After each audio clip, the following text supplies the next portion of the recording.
story. End of story. Now, the Afghans don't inherently leave their territory to come to America with bombs on their chest to blow themselves up. The people who committed the horrific acts of 9/11 were Saudi Arabians and Egyptians, not Afghanis. CIA, Mossad. And that too. And, but they weren't Afghan. And we can agree on that, right? Yeah, they weren't Afghans. My point is, what we're doing in Afghanistan is just patently absurd. And if we, the people, would just apply one iota of common sense and logic and say, don't tell me the solution, tell me the problem. What are we trying to achieve? It becomes plain and simple that seeking to build a society in Afghanistan that models some notion, perverted notion of Jeffersonian democracy is lunacy. It just isn't going to succeed. McChrystal can talk about winning the hearts and minds. The best way to win the hearts and minds of the Afghan people is get the hell out of their country. They will love us. They will worship us. They'll invite us back for a million cups of tea, as long as we promise to leave. But the last thing that's going to win the hearts and minds is to convince them that the life that they've led, the tribal life, the religious life that they've led for thousands of years is going to have to change in 18 months.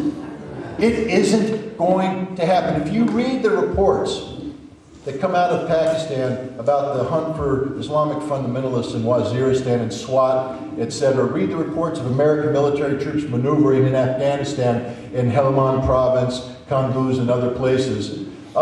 We all act as if this is something new.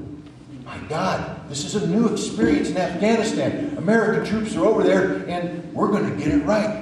Hell, I can bring out reports. I'll just erase the names and the dates and let you read them. And they're almost verbatim about what you're reading and the experience that we're seeing today. But these reports come back from the 1840s, 1860s, 1870s, 1890s. They're reports of the British military operating the same damn hills against the same damn people, saying the same damn thing. They're Islamic fundamentalists. They don't understand this. They have foreign Islamic fanatics coming in to raise them up. These were Hindustanis, not Arabs. But the point is, it's been going on for a long, long time. It's the natural condition of the region. I don't support it. I don't think it's cool. But I can tell you this, we don't have the solution to it. So somebody who says that I have to send my son off to Afghanistan to engage the Afghan people so that they don't come to my country with a bomb strapped to their chest, I would say you're so full of shit it doesn't even begin to...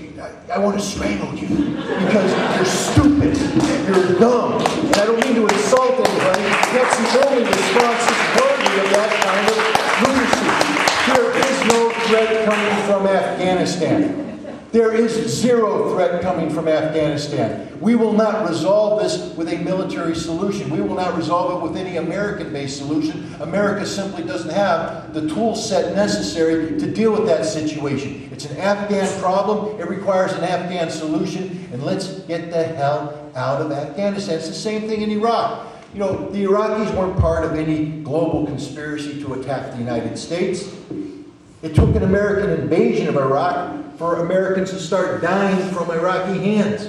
And even today, I will say this. If we left Iraq today, no matter how bad the situation became, it would not follow us home. The people who are fundamentalists in Iraq want to deal with Iraq. They don't want to come to America and attack us. There are people out there, Islamic fundamentalists, who do want to attack us, and they've demonstrated this proclivity to do so. What do we do about them? Again, the answer isn't going around the world and shooting them in the head. The answer is asking, and this comes down to the bottom line. Why do they do what they do? When you answer that question, you've solved the problem. What makes a terrorist a terrorist? See, human beings come into this world relatively pure. I know that we're all prone to sin. We all have original sin apparently, but the little baby coming out of the mother's womb does not inherently want to strap a bomb on its chest and blow itself up in downtown New York City. There's got to be something in that little baby's life experience that suddenly turns that baby from the normal human condition of saying, I want to live life, I want to get married, I want to have children, I want to do things, to saying, I want to die in a foreign land, killing foreign people. Why the United States? Well, the answer is simple. Because the United States continuously sticks its nose in other people's business. And we stick our nose in a way that's inherently militaristic.